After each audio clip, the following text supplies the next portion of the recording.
welcome to this edition of Prophecy in the News. Thank you for joining us today. I'm your host, Kevin Clarkson. We're joined this time by Doc Marquis, good friend of our ministry and a fellow with quite a fascinating area of expertise. Doc, if others haven't met you yet, just to kind of reintroduce you, you are actually from a family that was connected with the Illuminati, and we'll talk more about that, what it means, but you have quite a background in the occult, but you were saved by the Lord. Amen. Amen. April 15th, 1979. I will never forget that date. Amen. Yeah. Tax day, April 15th. Oh, that's right. Yeah. Probably an occult holiday, too. No, I don't know. Depends how you look at it. But that's your spiritual birthday. And we're so glad you're on the Lord's side. Yeah. He's redeemed you. Amen. Well, we began talking in a previous program about the Illuminati because you do bring a lot of information. And for those that maybe need to be introduced to the whole concept, Illuminati means the bearers of light or the enlightened ones, and it is really a secret organization that dates back, Doc believes, all the way to Babylon of Nimrod. Certainly by the name we know it, emerged in 1776 in Europe and has actually been behind a lot of the behind-the-scenes shadow powers directing events globally and seems to have tentacles everywhere. Yes, they do. I mean, and we can see, actually, that this was prophesied of them to have such global power, as you said, having the tentacles everywhere. I mean, we could see it in the book of Revelation and other places. We do. And then in Daniel, we find a final empire in the end of the age that will totally crush all the citizens underfoot and trample them and just be brutal and oppressive, led by a man, ultimately, who will claim to be God. Yes.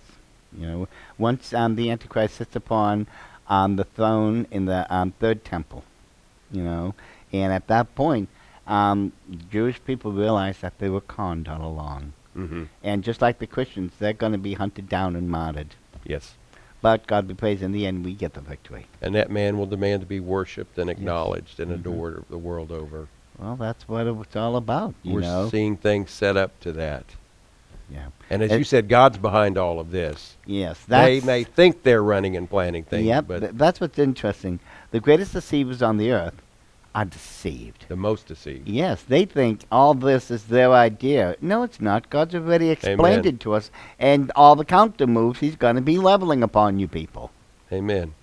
Well, we want to talk a little bit in this show today about some of the dictators of the Illuminati through history, and then some of the front men.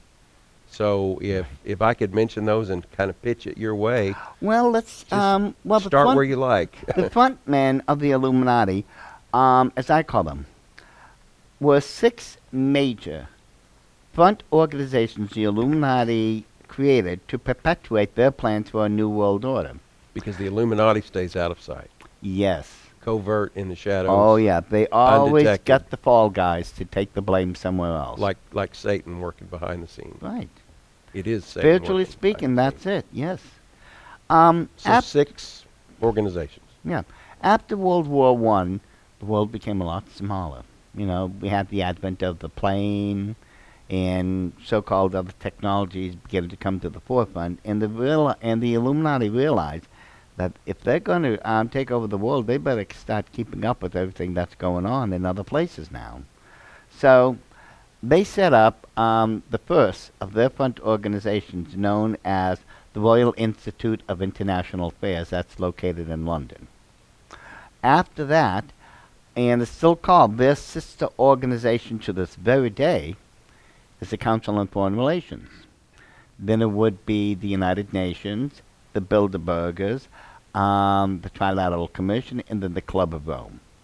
When we look and study at these 6 particular organizations, you will find out how they're interconnected through the membership, through what they ascribe to and what they teach or publish. Mm-hmm. You will see all the interconnections, and it's really quite startling that most people just don't realize how interconnected all this really is, because if that interconnection did not exist as well as it does, the Illuminati could not continue their plans, because these groups, remember, they affect the whole of the earth. And this is what the ultimate goal for the Illuminati is, as the Bible describes, to set up a one world, new world religion under a one world, new world order, under a one world, new world dictator. Right. You know? And that's the purpose behind the front men of the Illuminati, is to keep these plans perpetuated, make sure the goals, certain goals, are being met on time, so on and so forth. But in order to do this, you have to set up puppets who will be taking the fall for it. Because, as we stated, the Illuminati have always stayed in the background, in the shadows, where no one could see them, to where they would step out when it was time. So, of course, let's start setting up, people to be the fall guys, such as, well, one of the first earliest forms of dictatorship would have been under Lenin. And then after Lenin, we got Joseph Stalin, or Papa Joseph, or Uncle Joseph, as some In call him. Soviet Russia. Right. Now, when we study how they ran their version, shall we say, of a government, and compare it to the plans of the Illuminati, they line up verbatim. There's absolutely no difference. And what's interesting is I teach everyone, because this comes straight from the Illuminati now. There's no such difference between communism and Illuminism, because communism came straight from Illuminism. You wouldn't have communism if it wasn't for the Illuminati. The belief systems are that tight. And so Lenin came to power. Then next would have been Joseph Stalin. But of course there's other dictators we have to consider around the world that the Illuminati was setting up also. Like Pol Pot. I mean, there was, In Cambodia. if there was ever a butcher. But then again, Stalin was hardly a saint with the tens of millions of his own people. He murdered through starvation and his, new Reformation plans. And of course, one of the most annoying, I don't know why this guy annoyed me so much, was Mussolini. I think it was because, he was a Adolf Hitler wannabe. I'm going to make the trains run on time and all this other stuff. And the guy was just annoying. He really was. And probably really one that annoyed me the most, I think did he die? I don't know, was the Cuban Boy Scout. Fidel Castro. Yeah. He did die. He did die last year. Okay. I thought so. And if there was someone that was just annoying. But the worst of the lot, obviously, would have been Adolf Hitler. I mean, he took it a step further than some of these dictators. He was directly involved in occult worship himself. You'll find out that the hierarchy of the upper echelon of the Nazi regime, they were all into the occult. There was the Thule Society, right? The Vril Society, and the third and obviously most powerful, the Illuminati. And they controlled all of that. And they affected so much of history and the world that, quite literally speaking, our history has been derailed and we've been put on an alternate path. It wasn't supposed to happen, but that's what's happened. It was never meant to be like that, but this is what they've done. And Adolf Hitler brought cruelty and barbarism to a height no one could have possibly imagined. But he was just a puppet now of the Illuminati. When he got too far ahead of himself, that's when they decided they were going to bring him down, and they did bring him down. Don't let anyone fool you into believing, World War II did this, did that. Well, yeah, it did, but it was an outside or unforeseen hand that brought him down. He thought he got too big for his own britches. The Illuminati doesn't tolerate such things, and they dealt with them. And as I said, they do these things because they have plans, well laid out plans. And if you try to get in their way, you're one of their puppets, they'll take care of you. But one of the more interesting, shall we say, recent of plans was the Boston Marathon bombing. If there was ever a contrived event, it was that. Here in America in the Yes. last few years. Yep, the Boston Marathon race, and it was no, it was interesting that I was doing a radio show with a friend of mine. His name's Kevin Gallagher in Connecticut, and I'm doing the radio show with him, and all of a sudden these things start happening. And Kevin's telling me what's on the TV, and I'm trying to get to my end and all this, and I'm warning him. I'm saying, "Wait a second, Kevin, hold on." And I says, "Okay, that's what's happening." I'm going, "Kevin, okay, watch this. First person who's going to be blamed for this, it's going to be a Muslim. Watch for this carefully." And then he's giving me more information, and I'm giving him answers. We're going back and forth and back and forth and back and forth. And sure enough, when we look at all those events, excuse me, of the Boston Marathon race bombings, I can prove to you this is a false flag event. It was so well contrived. I haven't seen anything this good put out by the Illuminati in many, many years. Now, let me And- just ask you before you tell us how the evidence stacks up. What would have been the purpose of a false flag in Boston? What were they trying to achieve? Oh, this is what really terrified me the most, and very few things get me scared anymore. The whole purpose behind the Boston Marathon race bombing was so that the Illuminati could determine the outcome of any place in America that would be placed under martial law. Would the people cooperate, or would they fight against it? When I looked at all the footage, and I have got more footage than I can think of just on this alone, not one person stood up against the martial law invasion and said no. Nobody resisted. Not one. They were all sheeple, herded, and they went exactly as they were told to. And so that was the purpose, was to see If how effective that could be. Yes, how well has the conditioning that the Illuminati have been putting us under for all these years, how well is it working? Are we doing the right thing? Is this really as good as we think we got? I mean, the results, you don't get any better than that. I mean, I would have given them a score of 100. Mm. It was so incredible how well they have managed to condition people to just obey the government. You know, my history books tell me the government obeys me, not me obeying the people I've hired. In the United States, it's Yeah. supposed to be that way. Those are, And we the people. yeah, those are employees. Right. You and I are the employers. Right.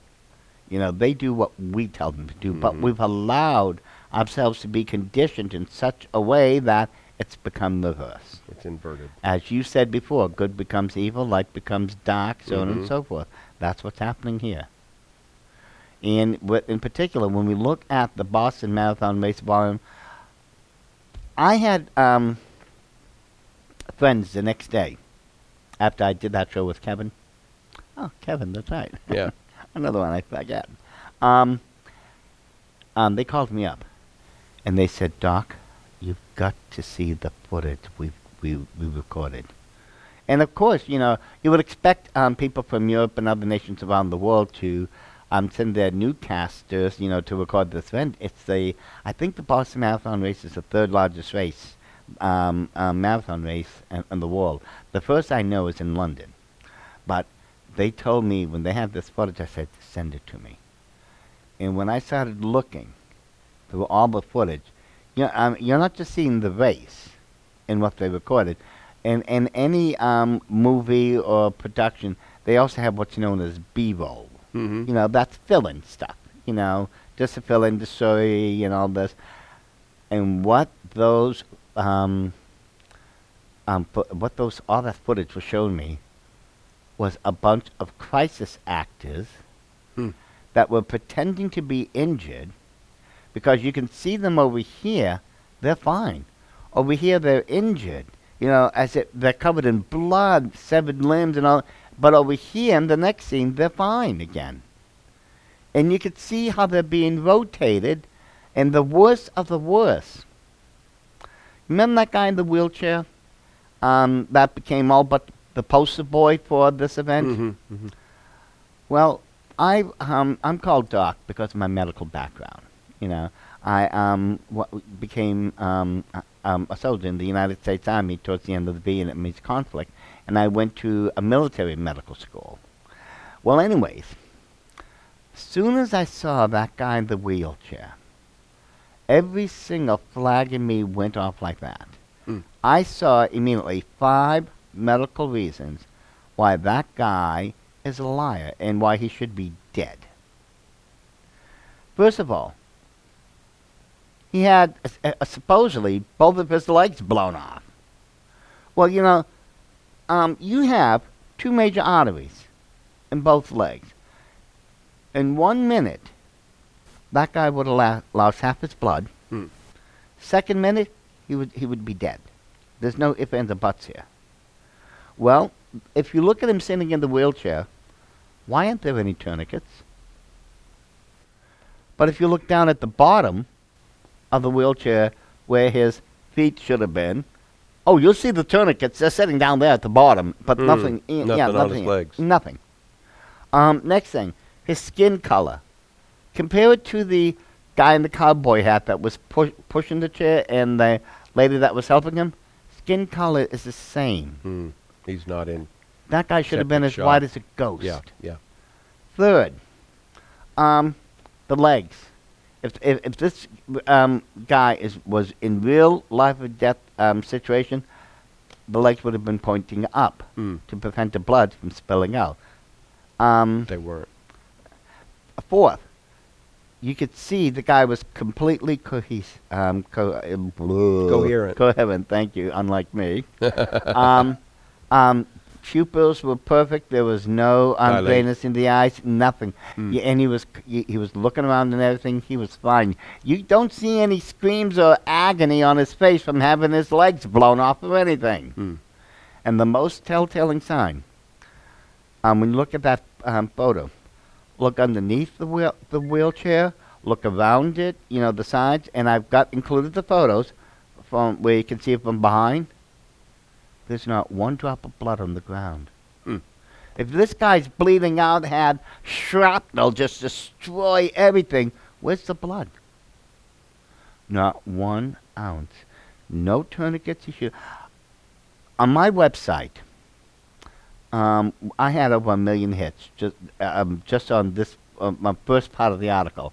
I received more than 3,000 emails from doctors, nurses, trauma surgeons, paramedics, EMTs from all over the world. More than 3,000 sent me emails telling me my diagnosis was spot on.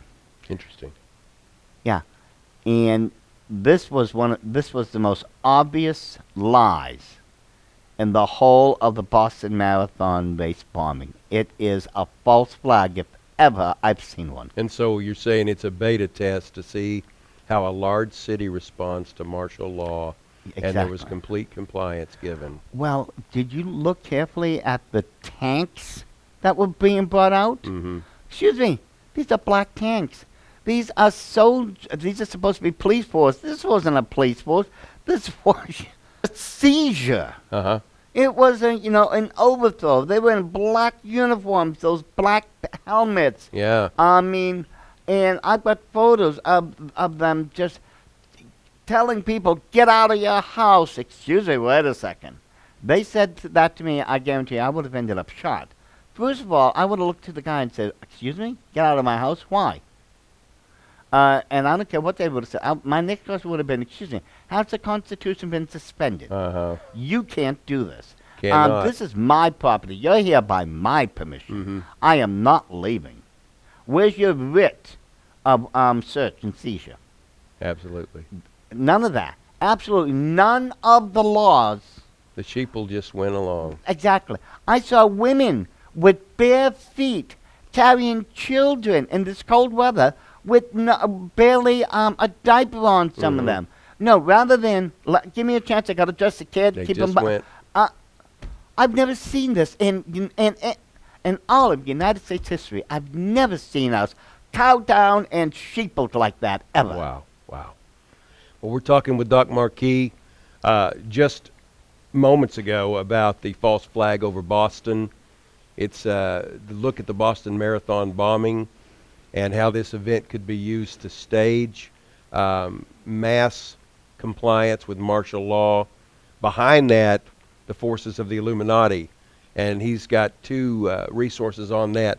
Frontmen of the Illuminati. It's not about individuals, but 6 organizations that they operate through, and then dictators of the Illuminati throughout the course of recent world history. And each of these resources you can get at our bookstore at prophecyinthenews.com or by calling the 800 number on your screen.